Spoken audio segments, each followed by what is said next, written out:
High viewers, ఉదయం నుంచి ఆఫీస్లో పవర్ లేదు, దానివల్ల కొంచెం లేట్గా వీడియోస్ ఇస్తూ ఉన్నా. బట్ ఈ మధ్యలో మొత్తం స్టడీ చేస్తూ కూర్చున్న మొబైల్లన్నీ.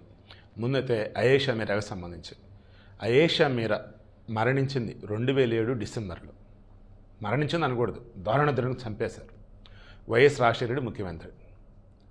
విచారణ చేశారు. 2008లో సత్యం బాబు అనే అతన్ని అదుపులోకి తీసుకొని అతనే మొత్తం చేసేది అన్నారు. 2009-10 విజయవాడ కోర్టు శిక్ష విధించింది. 10 సంవత్సరాల జైలు శిక్ష, ఇక ఏదేదో. 2017లో అతను ఏ తప్పు చేయలేదని చెప్పేసి హైకోర్టు తీర్పు ఇచ్చేసింది. దెన్ 2018లో కేసును మరలా సిబిఐకి ఇచ్చారు. దెన్ 2019లో సిబిఐ వాళ్ళు వచ్చేసి ఫస్ట్ 2018లో సిట్కి ఇచ్చినట్టున్నారు. సిట్ వచ్చేసి సరిగా చేయకపోతే మళ్ళీ సిబిఐకి ఇచ్చారు. 2019లో ఆ అమ్మాయి ముస్లిమ్స్, దెన్ ముస్లిమ్స్ని ఒకసారి పూడ్చిపెట్టాక మళ్ళీ తీయకూడదంట. అయినా సరే వాళ్ళ అమ్మ పేరు వచ్చేసి బేగం అండ్ వాళ్ళ నాన్నగారి పేరు వచ్చి భాష. వీళ్ళు ఒప్పుకున్నారు, వాళ్ళ పెద్దలు కూడా ఒప్పుకున్నారు, ముస్లిం పెద్దలు. 2019లో ఆల్రెడీ ఆమె బాడీకి సంబంధించే స్పాట్స్ ఏవైతే బాడీకి సంబంధించేసి చెక్ చేసినప్పుడు ఎంత దారుణంగా చంపింది ఏంటి అనేది ఒక నివేదిక 2020లో కోర్టుకి ఇచ్చారు. ఒక రకంగా ఫస్ట్ అన్నట్టు అనుకో సిబిఐలు ఇచ్చింది.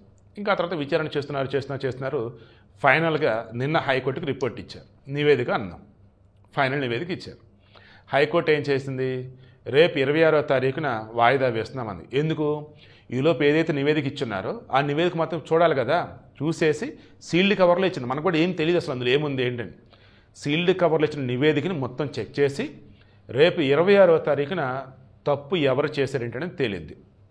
ఈలోపు ఆల్రెడీ 2014లో సీరియస్ అయింది అప్పుడు అన్నట్టు గవర్నమెంట్ మీద. మొత్తం సాక్ష్యాలతో తారుమారు కదా, అండ్ అస్తవ్యస్తంగా ఇన్వెస్టిగేషన్ కదా, సత్యమామని ఇరికించారు కదా. అప్పుడన్నా గవర్నమెంట్ వైఎస్ రాజశేఖర రెడ్డి, ఆ తర్వాత రోసయ్య, ఆ తర్వాత కిరణ్ కుమార్ రెడ్డి, అసలు ఇన్వెస్టిగేషన్ ఎలా నడిచింది. అండ్ విజయవాడకి సంబంధించి కమిషనర్ ఎవరైతే ఎందుకంటే అమ్మాయి పాపం చనిపోయింది విజయవాడ అవుట్స్కట్స్ ఇబ్రహీంపట్నం దగ్గర అనమాట. బీఫామ్స్ ఐ థింక్ సో తను చదివేది. పాపం దారుణంగా హాస్టల్, దుర్గా లేడీస్ హాస్టల్ అనుకుంటా, చంపింది. బాత్రూమ్ దగ్గర ఘోరాతిఘోరంగా విగతజీవే పడింది రక్తపు మార్కలతో. సో ఇప్పుడు ఈ కేసు సంబంధించి కనీసం ఇప్పుడన్నా కానీ ఆ పాపకి, చనిపోయినటువంటి ఆ మనిషికి పాపం న్యాయం జరుగుతుంది అనే నమ్మకం మీ ఎవరికైనా ఉందా? చనిపోయినటువంటి ఆ ఆత్మకి శాంతి చేకూరుతుందనే నమ్మకం మీకుందా? 18 సంవత్సరాలుగా, 2007 ఇది 2025, 18 సంవత్సరాలుగా పోరాటం చేస్తూనే ఉన్నారు ఆ తల్లిదండ్రులు బేగం అండ్ భాష. వారికి ఆ అల్లా దయ వల్ల, మనం పూజించే రాముడి దయ వల్ల న్యాయం జరగాలి. మరణించిన అయేషా మీరా ఆత్మకు శాంతి కలగాలి. ఆ రకంగా రేపు జూన్ 26న కోర్టు తీర్పు ఇచ్చిందని చెప్పి నేనైతే ఎక్స్పెక్ట్ చేస్తూ ఉన్నా.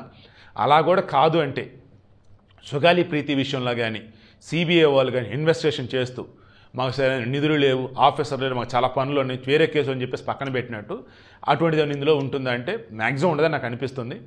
అండ్ సుగాలి ప్రీతి విషయంలో కూడా ఒకసారి మరలా పవన్ కళ్యాణ్ గారు ఆలోచించి సిబిఐ లేదు ఎందుకు కేసు పక్కన పెట్టారు, దాన్ని ఎందుకు ఇన్వెస్టిగేషన్ చేయకుండా పక్కన ఆపారు, ఆ వేళ మళ్ళీ ఆయన చొరవ తీసుకొని అది కూడా ఫాస్ట్ అప్ చేయాలని కోరుకుంటున్నా. అయేషా మీరా హత్య కేసు సంబంధించి ఫైనల్గా రిపోర్ట్ అనేది కోర్టుకు అందింది. ఇన్వెస్టిగేషన్ అన్ని రకాల కంప్లీట్ చేశారు. ఫైనల్గా రేపు 26వ తారీఖున తీర్పు అనేది రాబోతోంది. మరలా అడుగుతున్నా, ఆమె ఆత్మకై శాంతి చేకూరే విధంగా బ్రతికున్నటువంటి 18 సంవత్సరాలు పోరాడుతున్నటువంటి వాళ్ళ తల్లిదండ్రులకి న్యాయం జరుగుతుందా లేదా? ప్లీజ్ కింద కామెంట్లో తెలియచేయండి.